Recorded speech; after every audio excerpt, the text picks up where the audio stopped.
Steve Sherlock here for Franklin Matters, Franklin Public Radio, available anywhere, anytime on the internet in your browser, WFPR.FM.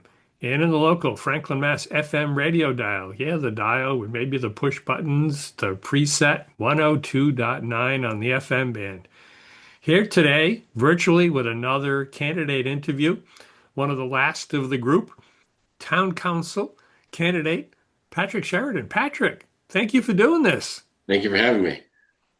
When I'm sitting here as a voter, knowing there's a whole host of candidates, I need to figure out what's going on, who Yeah, said this, what they're going to do here. So I'm doing this for me, and everybody gets to benefit. So, yeah, right. so with that much, and for the listeners, if you're new to this, welcome. There's a whole series, over 20 at this point. Um, and it will be done hopefully before the Columbus Day weekend, Indigenous Day weekend, because this is the run up for the biennial election here on November 4, 2025. But early voting is starting in person in the town clerk's office October 17th. The mail ballots have actually already been mailed, and I've heard through some of the social that people have been receiving the mail ballots. So they may already have voted without your info. But That's okay. we can't adjust, we can't do much about that at this No, point. So we'll get it for everybody else. So we'll go back to the beginning. And Patrick, what's your Franklin story? Tell us briefly about your road to or life within Franklin in your involvement in the community here. well, my wife and I moved here in 2008, and we have three kids. My oldest is a senior at UMass. My middle one is just started freshman at Stonehill. They all went through the Franklin schools, and my youngest is just started at Franklin High. Hmm. And for all the years we lived here, we lived downtown. We really enjoyed living downtown. So as our kids have grown up walking to the Common for Santa Claus, and Hmm. then for the July 4th festival, and then for the Strawberry Festival, all these things we've done. Sure. Even before I was into politics, I took part in all these things. Sure. And then we've always enjoyed walking Delcott, where you are now in the town forest. And Hmm. then about 2021, I decided to get involved. And I was at the time I was concerned about different things. The funding of the schools was one big thing. And I've always been in support of making downtown more viable, making it more walkable. And so I decided to get involved in 2021. Good. Thank you for that. And as you're been on the council for the past couple of years anyway, you're aware that civil discourse is certainly a key component of our democratic form of government here. And while the national politics can do one thing, certainly we're here in Franklin, this is a nonpartisan election. There's no party politics associated with it. However, the civil discourse is still really sometimes challenged, let's say. So how would you attempt to, address those challenges and create that civil conversation we really need to have as neighbors? Well, I think listening to everybody, hearing both sides, not being argumentative. I mean, on the town council, we have different points of view, but we're all still friends. We get together afterwards. And I think, especially since this is different than Congress, where there's more controversial issues, we're just trying to talk about town, trying to make it better for all of us. And we should be able to do that even if we disagree. Okay. And for what experience or background would help you serve in this particular role on the council? Or another way to phrase it is, what do you bring to the table that would help set you apart from the others competing for this role? Or, assuming you get it, then coordinate, collaborate with them in doing what needs to be done. Well, I think my knowledge of politics, I've always been very active in the community. And uh, I'm a teacher, so I know about education, even though that's a funny issue. And I think my activity in the community, I voted in every election, even before I was on the town council. If I listened to your shows even before I was on the town council, and I used to be the Franklin Gazette when I used to be around. Try to stay informed. Back in the print days, yes. Yeah, I've always tried to stay informed, and I've always tried to listen to both sides and try to find compromises. Yep. And I'll take this moment too to remind the listeners, if you're not aware, yes, all the candidates got the questions beforehand. The first three, all the candidates have the same questions. And then we deviate for the town council versus school committee versus planning board because the questions that follow are more specific to each of those roles. So on the council, one of the key responsibilities of the council is to hire and provide oversight for the town administrator and his or her team. For example, while you can serve as an escalation point for the town folk, this does not include micromanaging a particular department or operation. Do you agree or disagree? And please elaborate.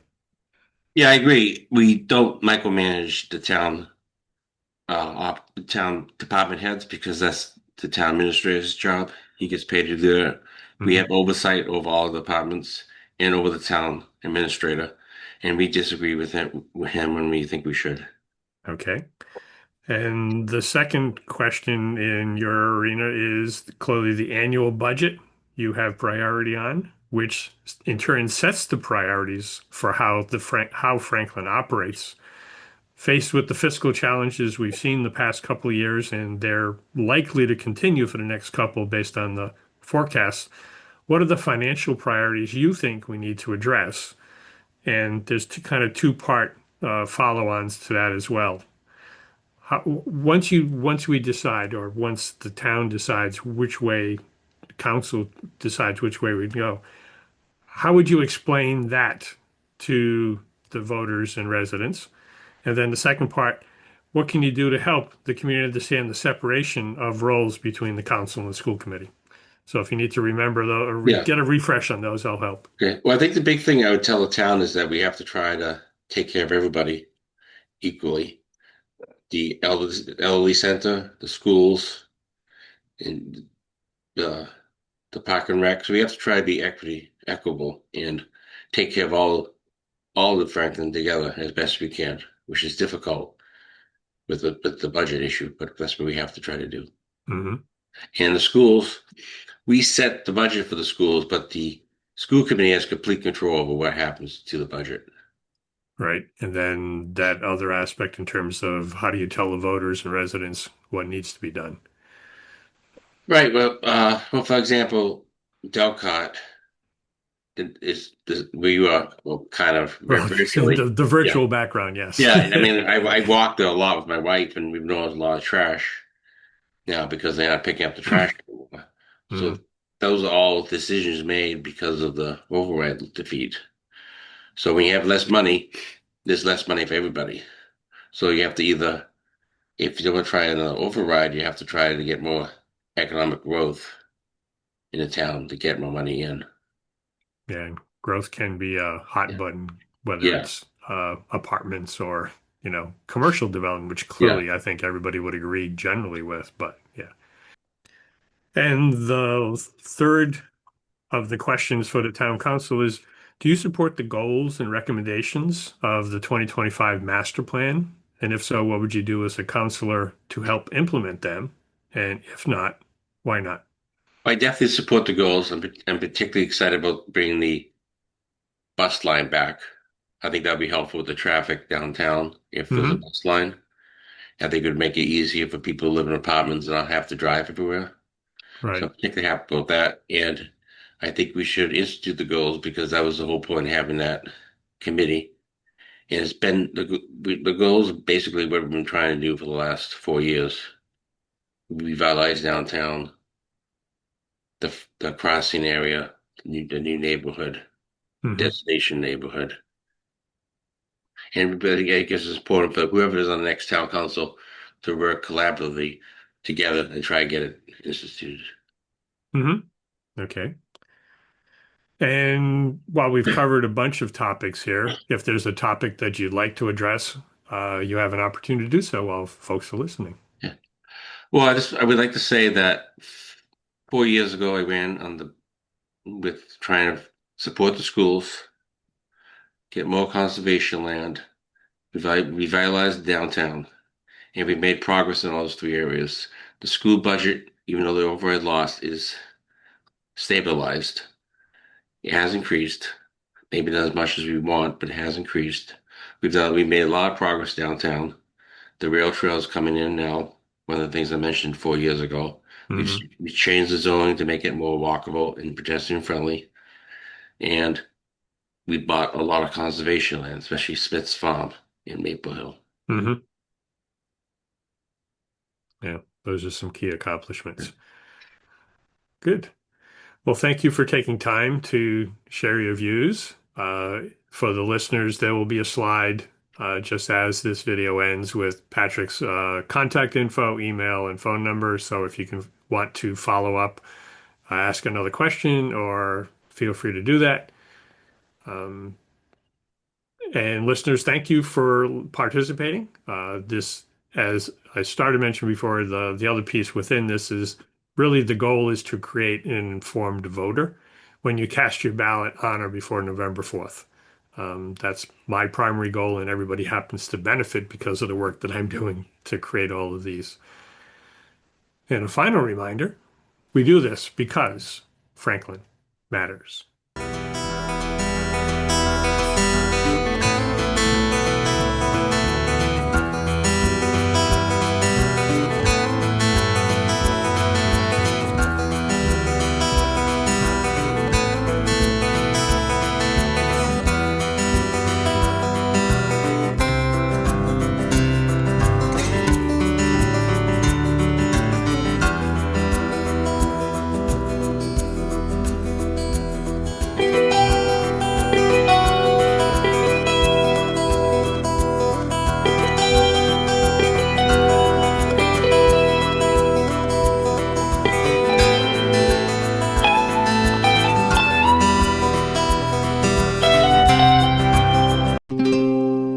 This program was made possible by your Franklin friends and neighbors, good folks just like you.